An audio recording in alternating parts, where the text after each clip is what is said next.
Shalom, selamat pagi saudaraku yang diberkati oleh Tuhan Yesus Kristus. Berjumpa lagi dalam program Bertumbuh dan Berbuah. Sama-sama pagi ini kita akan merenungkan kebenaran firman Tuhan.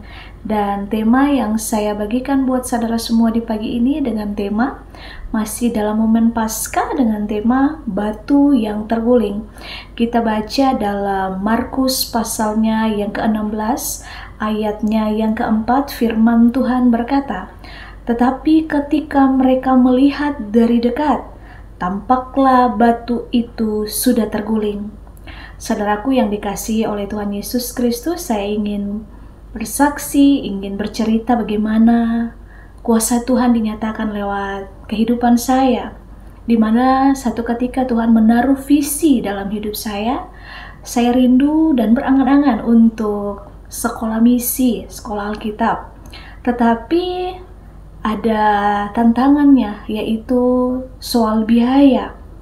Walaupun itu hanya sebuah angan-angan, saya tetap memutuskan untuk berpengharapan. Saya memutuskan untuk tetap bertekun mencari Tuhan. Saya tetap punya iman bahwa saat waktu nanti Tuhan akan menjawab doa saya.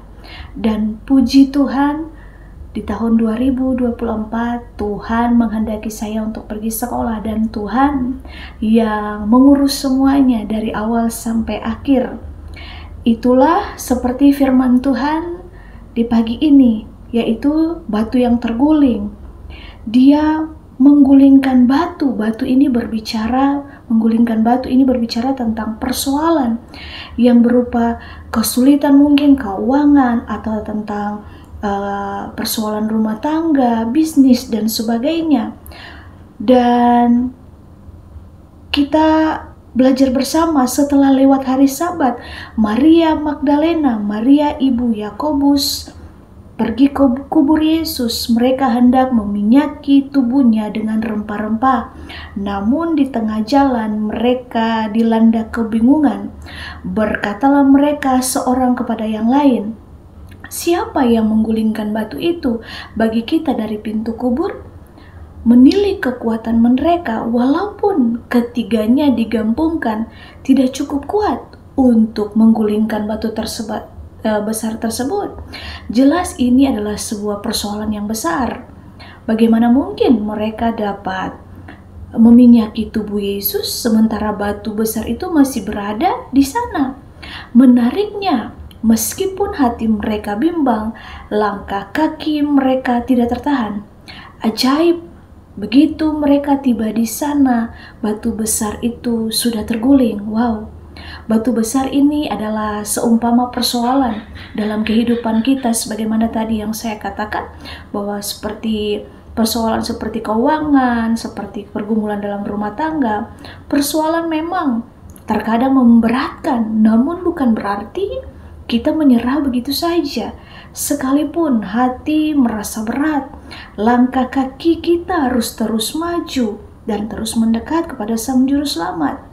Jikalau kuasa maut saja dia patahkan, apalagi batu-batu persoalan dalam kehidupan kita. Teruslah melangkah, teruslah mendekat, dan terus berpengharapan, berharap.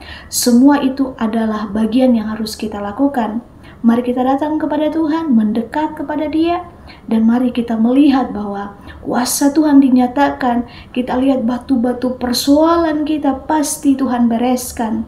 Sebesar apapun persoalan kehidupan kita akan terguling begitu ketika kita datang kepada Yesus Sang Juru Selamat kita. Semoga firman Tuhan di pagi ini meneguhkan, memberkati setiap kita, dan kita terus berjalan dengan teguh, dengan iman, pengharapan, dan kasih kita kepada Kristus. Tetaplah percaya, terus mengandalkan Dia, dan semakin hari kita semakin bertumbuh dan berbuah berakar di dalam Kristus. Tuhan Yesus memberkati. Immanuel.